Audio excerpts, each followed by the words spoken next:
માંડવીમાં ચૂંટણીના માહોલ વચ્ચે ગટર લાઇન કામગીરીમાં લાલિયાવાડી સુપરવાઇઝર વગર મજૂરોને હવાલે કામ છોડાતા સ્થાનિકો પરેશાન.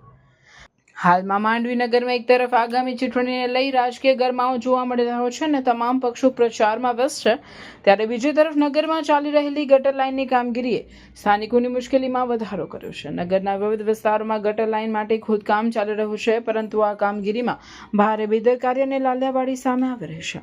સ્થાનિક રહીશોના જણાવ્યા અનુસાર જ્યાં ખોદકામ કરવામાં આવે છે ત્યાં મજૂરો સિવાય કોઈ જવાબદાર કોન્ટ્રાક્ટર કે સુપરવાઇઝર હાજર હોતા નથી, જેના કારણે મશીનરી કે ખોદકામ દરમિયાન આસપાસના ઘરોની ગટરની પાઇપલાઇન કે પીવાના પાણીની નળ લાઇનો વારંવાર તૂટી જવાની ઘટનાઓ બની રહી છે. આશ્ચર્યની વાત તો એ છે કે જે નુકસાન દેખીતું હોય તે કદાચ રિપેર કરી દેવાય છે, પરંતુ નાગરિકોની જાણ બહાર જે પાઇપલાઇનો તૂટે છે તેને રિપેર કર્યા વગર જ માટીનું પુરાણ કરી દેવામાં આવતું હોવાની બૂમ ઉઠી છે, જેનાથી ભવિષ્યમાં મોટી સમસ્યા સર્જાવાની ભીતિ સેવાઈ રહી છે.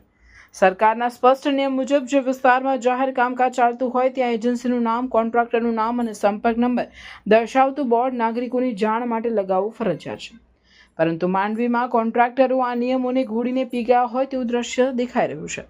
જ્યારે આ બાબતે હેરાન પરેશાન નાગરિકો નગરપાલિકામાં રજૂઆત કરવા જાય છે ત્યારે પાલિકા તંત્ર દ્વારા એવો ઉડાવ જવાબ આપવામાં આવે છે કે આ કામ ઉપરથી સોંપવામાં આવ્યું છે અને તેમાં પાલિકાની કોઈ જવાબદારી નથી. પાલિકાની આવી નકારાત્મક ભૂમિકાને કારણે સ્થાનિક રહીશો હવે મૂંઝવણમાં મુકાયા છે કે પોતાની વાજબી રજૂઆત અને પ્રશ્નોના ઉકેલ માટે કયા દ્વાર ખખડાવવા. ચૂંટણીના સમયે મતો માંગવા નીકળેલા નેતાઓ આ માળખાગત સુવિધાઓમાં ચાલતી પોલમ-પોલ સામે આંખ આડા કાન કરી રહ્યા છે, ત્યારે સ્થાનિક રહીશોમાં ઉગ્ર રોષ જોવા મળી રહ્યો છે અને આ સમસ્યાનું સત્વરે નિરાકરણ આવે તેવી પ્રબળ માંગ ઉઠી રહી છે. Bureau report Dharmendrasinh Dumasia, Mandvi.